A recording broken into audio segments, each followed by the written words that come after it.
السلام عليكم. بسم الله. الحمد لله والصلاة والسلام على رسول الله. Amma ba'd. Chers frères, chères sœurs, le portable que tu as, que nous avons maintenant entre les mains, est une porte d'entrée à des adorations cachées qu'Allah subhanahu wa ta'ala aime. Premièrement, tu peux avec un SMS court donner une aumône, une sadaqa à un pauvre à l'autre bout de la planète sans qu'il ne sache que c'est toi, sans que tu ne le connaisses, mais il y a qu'Allah subhanahu wa ta'ala qui te connaît et qui sait que tu lui as donné. Ou tu fais un puits ou un arbre ou une autre sadaqa jaria, une aumône continue, sans que les gens, même proches de toi, même à côté de toi, ne le sachent. Et le prophète, alayhi salatu wassalam, il dit Sadaqatu sirri tutfi'u ghadhaba rabb. La sadaqa en cachette éteint la colère du Seigneur. La sadaqa, au plus elle est cachée, au plus tu as une récompense.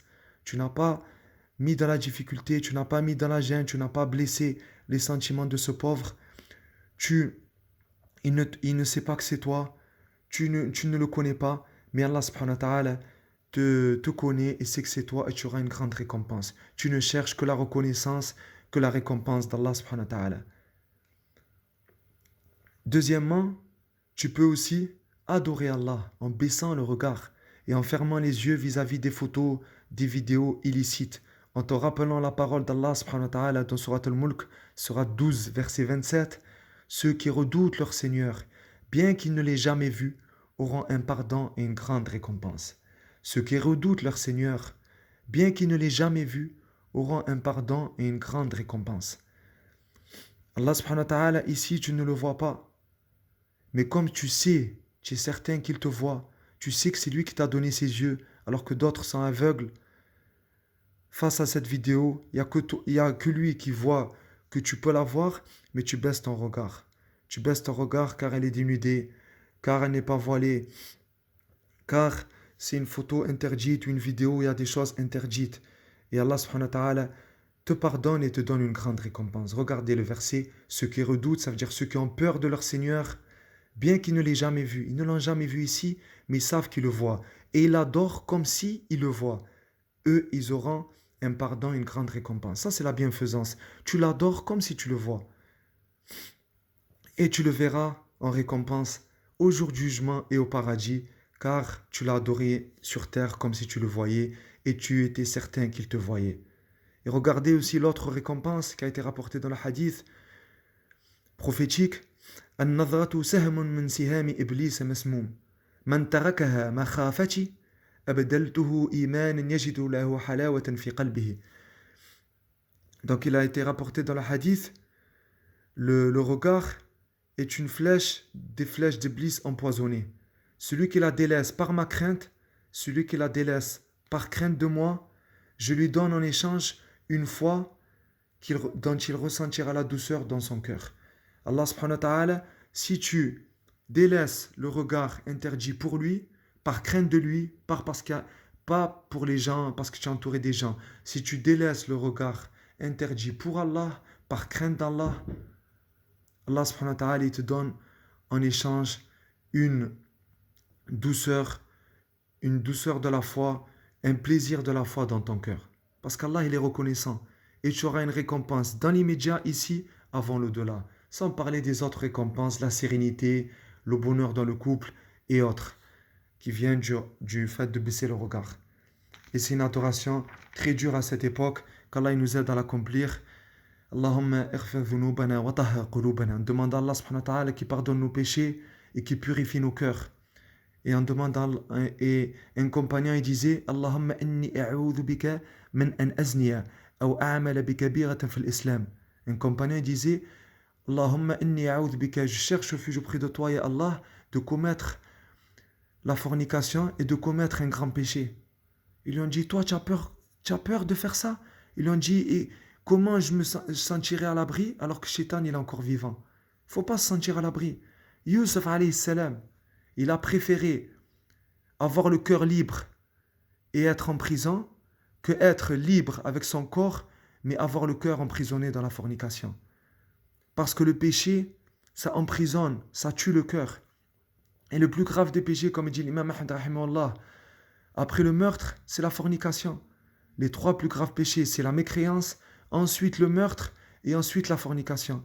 Et la fornication, elle peut t'amener au meurtre.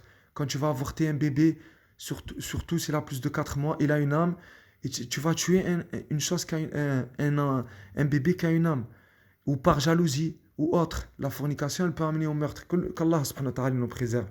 Quoi qu'il en soit, le plus grave des péchés, et c'est un grand péché, la fornication, après le meurtre, c'est la fornication. Il faut toujours faire dua qu'Allah nous en préserve. Et donc, troisième adoration cachée qu'on peut accomplir avec le téléphone, on peut aussi, avec un message, donner la joie à quelqu'un de triste. On peut prêcher, encourager et consoler un éprouvé. Et le prophète, alayhi salatu salam, il dit dans le hadith, أحب الناس إلى الله أنفعهم للناس وأحب الأعمال إلى الله سرور تدخل على مسلم. Les personnes les plus aimées auprès d'Allah sont les plus utiles, les plus serviables. Et les actes les plus aimés auprès d'Allah sont une joie que tu apportes à un musulman. Allah subhanahu wa ta'ala, il aime que tu donnes la joie à un musulman. Et ça, tu peux le faire discrètement et d'une façon cachée, avec le téléphone. Regardez le bienfait, subhanallah. Plus généralement, avec le portable, avec les écrans, on peut, et ça c'est plus des adorations cachées, mais c'est des adorations utiles et immenses dans la récompense qu'on peut faire avec le téléphone. On peut contacter des membres lointains de notre famille avec les applications nombreuses. Comme il dit le prophète, alayhi salatu salam, liez vos liens de parenté, ne serait-ce qu'avec le salam. La personne, ton oncle, ta tante, ton grand-père, ta grand-mère ou autre membre de ta famille, il est loin, à l'autre bout de la Méditerranée ou à l'autre bout de la planète. Avec le téléphone, tu l'appelles, ne serait-ce que le salam, et tu prends des nouvelles, tu as une grande récompense. Si la Torahim, le lien de parenté, c'est une cause de longévité. Au plus tu le fais, au plus tu vis longtemps. Ça te met la baraka. Aussi, tu peux contacter les héritiers du prophète, sallallahu alayhi wa sallam. Si le prophète, alayhi sallam, était vivant, on lui demanderait les questions. Mais comme il est mort, il a laissé comme seul héritage la science, on va demander à ses héritiers, comme il est venu dans le hadith, c'est les savants. Et Allah subhanahu wa ta'ala dit, et demandez aux gens de science si vous ne savez pas. Donc, tu vas les consulter, surtout à cette époque de trouble, tu leur poses des questions. Et c'est avec le téléphone, c'est une grande adoration. Ainsi, le téléphone est une arme à double tranchant. Il contribue à apprendre, à propager des choses utiles, à obéir au prophète alayhi salatu salam qui nous a dit Ballighu anni walaw aya. Transmettez de moi ne serait-ce qu'un verset. Avant, les compagnons ils faisaient des kilomètres, des voyages qui duraient des mois pour transmettre la science, des hadiths. Toi, juste en quelques secondes, avec le téléphone, tu peux transmettre un verset ou un hadith prophétique. Tu peux être la cause d'une conversion d'un non-musulman. Tu peux prêcher des non-musulmans. Donc, fais en sorte qu'avec ce téléphone, tu propages le bien et tu augmentes le bien. Et non pas, tu augmentes le mal sur terre. Car mal utilisé, le téléphone est une bombe, est une arme à destruction massive. Et même pire, car l'arme, elle tue le corps. Et le téléphone, il tue le cœur. Et voici 3 exemples qu'il tue le cœur. Le premier exemple, l'ostentation. Et comme il dit le compagnon, on considérait le riya, on considérait l'ostentation à l'époque prophétique comme la petite association, le petit shirk. Il est petit non pas par sa gravité, on dit il est petit par rapport à la grande association, par rapport au grand shirk. Le grand shirk, Allah ne le pardonne pas, sauf si tu te repens et te fait rentrer éternellement en enfer. Mais le petit shirk, comme l'ostentation, Allah subhanahu wa ta'ala ne te le pardonne pas si tu ne te repens pas, et c'est pire que tous les grands péchés. Qu'Allah nous en préserve. C'est pire que la fornication, c'est pire que tous les grands péchés. Et comme il dit le shirk, l'ostentation, c'est le fait de montrer son acte, montrer son adoration, pour que les gens voient l'adoration et te fassent des éloges, des compliments.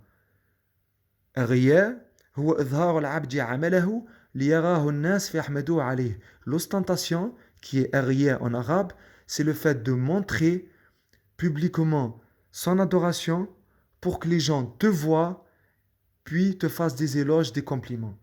Et les téléphones n'ont pas laissé de bonnes actions cachées chez la plupart des gens, sauf ce qu'Allah a préservé. Et la meilleure guérison, le meilleur traitement face à l'ostentation, c'est les actes et les adorations cachées. C'est pour ça qu'un salaf, un plus prédécesseur, il recommandait que la personne, elle ait une cachette, un réservoir de bonnes actions, une cachette de hasanat, que même ton épouse, que même ta mère, que même tous les gens de ton entourage ne voient pas et ne savent pas.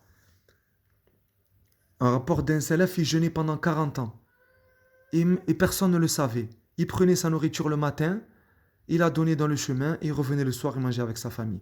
Pendant 40 ans, il jeûnait, personne ne le savait. Regardez. Donc tu peux jeûner, personne ne le sait. Tu fais une sadaqa la nuit ou avec le téléphone, personne ne le sait. Tu pleures par crainte d'Allah, tu t'es rappelé d'un péché, tu verses des larmes, seul dans la chambre, personne ne le sait. Comme il dit le hadith, Sallu bil-layl wa an-nasu niyam. Priez la nuit pendant que les gens y dorment. Allah ne dort pas, toi tu te réveilles dans l'obscurité de la nuit et Allah, il n'y a que lui qui te voit et te donnera de la lumière. Tu lis le Coran sans que personne ne te voie. Et autres adorations cachées. Au plus tu caches l'adoration, plus tu as de la récompense, plus tu as de la sincérité et plus tu seras préservé de l'ostentation. Et c'est le conseil d'un pieux. Abu Hazm rahimahullah disait Uktum hasanatak kama taktumu sayyi'atak. Cache tes bonnes actions comme tu caches tes mauvaises actions. Nous, malheureusement, on fait le contraire. On filme, on dit, on se filme pendant l'adoration ou on filme ou on dit après l'adoration qu'on a fait l'adoration. On se filme à la Mecque, on prend les photos, etc. Alors que, à part les 5 piliers, et à part les 5 piliers qui se font publiquement où la communauté le sait, tu n'as pas à montrer, tu n'as pas à dire tes bonnes actions. Sauf certains cas restreints et limités. Deuxième grand péché commis avec le téléphone, c'est les photos interdites. Ça veut dire sans le voile ou avec le voile et maquillé, entre autres cas de figure. Et comme il dit un noble savant, quand la femme dévoile ce qu'elle doit obligatoirement cacher de son corps et voiler, chaque personne qui la regarde, il a le péché de lui-même. Mais on craint pour elle qu'elle ait tous les péchés de ceux qui la regardaient. Si une personne la regarde, il a le péché de lui-même. Mais si beaucoup de personnes la regardent, elle aura autant de péchés que de regards qui se sont posés sur elle, qu'Allah nous en préserve. Et aussi, ce noble savant dit, le regard interdit, c'est un seul péché. Mais le regard de celui qui propage des photos ou des vidéos ou des clips interdits, il aura autant de péchés que de regards qui se sont posés sur ces photos ou vidéos, qu'Allah nous en préserve. Donc la personne qui se prend en photo, ou la personne qu'on prend en photo, la personne elle se prend en photo dénudée, sans le voile, et elle met sur Instagram, elle aura autant de péchés que de vues. Qu'Allah nous en préserve. Tu crois que c'est des j'aime, mais en fait c'est pas des j'aime, c'est des actes qui vont faire qu'Allah subhanahu wa ta'ala, tu vas t'éloigner de l'amour d'Allah subhanahu wa ta'ala. C'est le shaitan qui aime, c'est pas des j'aime, c'est shaitan aime. Regarde subhanallah, tu as 1 million de vues, tu as 10 000 vues, tu es contente. Normalement tu pleures 10 000 fois. Tu auras autant de péchés que de vues. On demande à Allah qui nous aide à nous repentir. Pareil pour ceux qui propagent les clips et les vidéos interdites. Troisième grave péché commis avec le téléphone, le fait de dévoiler ses péchés. Le prophète alayhi salatu salam dit dans un hadith authentique, tous les membres de ma communauté seront pardonnés, à l'exception de ceux qui divulguent leurs péchés. Ça veut dire ils dévoilent leurs péchés. Par fierté, par manque de pudeur, par négligence, ils s'en fichent de la religion, ils s'en fichent des limites d'Allah, des lois d'Allah. Donc, il méprise les lois d'Allah, il méprise l'interdit, pour lui tout est normal. Donc, ça fait partie de ceux qui divulguent les péchés. Je continue le hadith, le prophète alayhi salam dit, relève de cette catégorie, parmi cette catégorie de ceux qui divulguent leurs péchés, ça veut dire, donc relève de cette catégorie le fait qu'un homme accomplisse quelque chose de nuit, et que, une fois arrivé au matin, bien qu'Allah ait couvert ses méfaits, ils disent, oh un tel, la nuit dernière, cette nuit, j'ai fait telle chose et telle chose. Son Seigneur l'avait pourtant couvert durant la nuit. Mais voilà qu'au beau matin, celui-ci dévoile ce qu'Allah avait couvert pour lui. Je répète ce hadith qui fait peur, et je vais l'expliquer. Donc tous les membres de ma communauté seront pardonnés, à l'exception de ceux qui divulguent leurs péchés. Relève de cette catégorie. Parmi cette catégorie de ceux qui divulguent leurs péchés, le fait qu'un homme accomplisse quelque chose de nuit. Il fait un péché la nuit. Personne ne l'a vu, il n'y a qu'Allah subhanahu wa ta'ala qui l'a vu. Et qu'une fois arrivé au matin, le lendemain matin, bien qu'Allah ait couvert ses méfaits, bien qu'Allah ait voilé ses péchés, bien qu'Allah ait couvert ses péchés, il dit, il va annoncer, il va dévoiler, il va annoncer publiquement ce qu'il a fait. Ou un tel, cette nuit, j'ai fait telle chose et telle chose. Son Seigneur l'avait pourtant couvert durant la nuit. La nuit, l'obscurité de la nuit, c'était un voile. Il n'y avait qu'Allah qui te voyait. Tu n'avais pas honte de son regard, mais Allah il t'a voilé. Mais voilà qu'au lendemain, qu'au beau matin, celui-ci dévoile ce qu'Allah avait couvert pour lui. Le lendemain matin, ou avec les réseaux sociaux, ou avec sa langue, avec un audio, il dit, cette nuit, j'ai fait la fornication. Cette nuit, j'ai volé. Cette nuit, j'ai fait ça. Cette nuit, j'ai fait ça.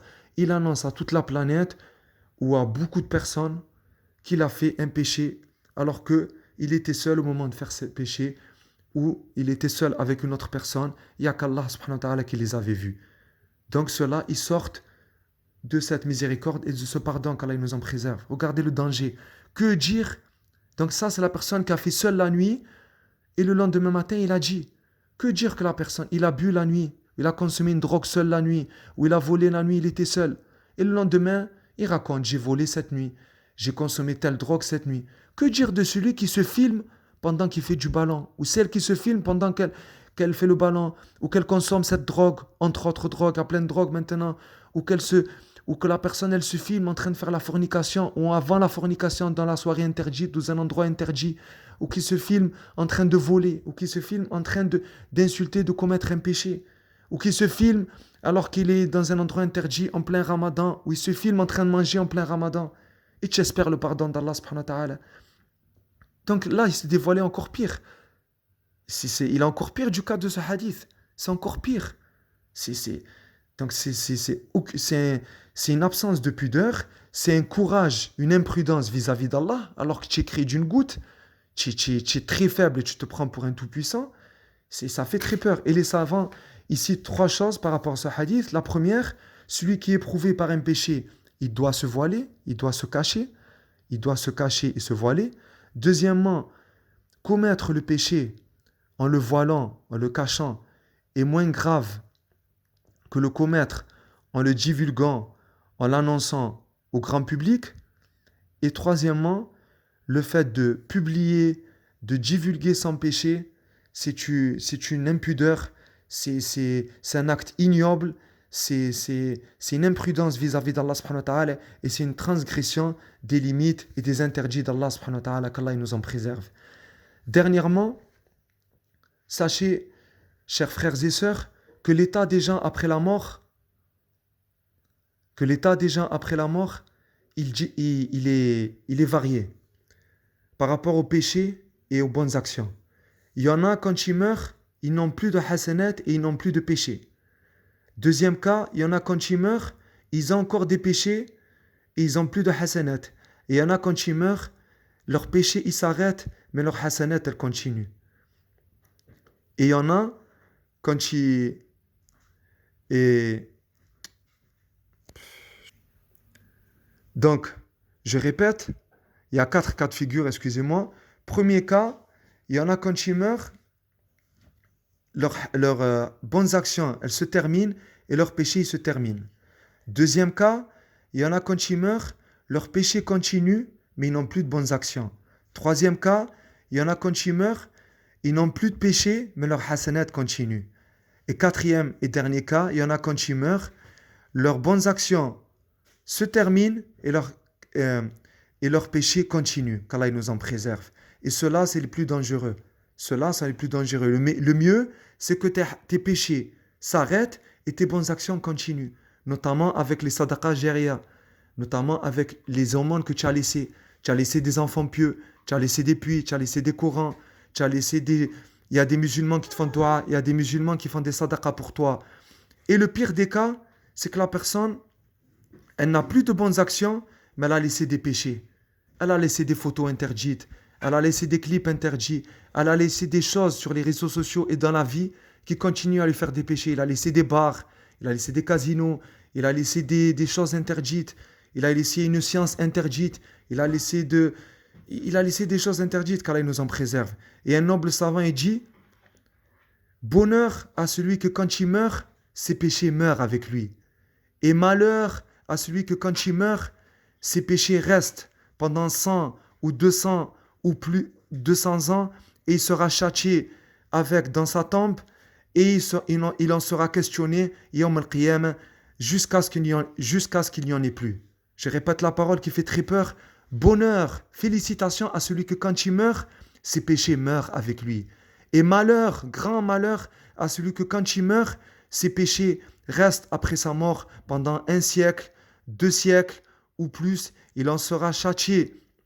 Il sera châtié à cause de ses péchés sous terre parce qu'il les a laissés sur terre et il en sera jugé et questionné jusqu'à ce qu'il n'y en ait plus. Que le Seigneur nous en préserve. Barakallahu fikum. Subhanakallahumma wa bihamdika ashhadu an la ilaha illa anta astaghfiruka wa atubu ilayk.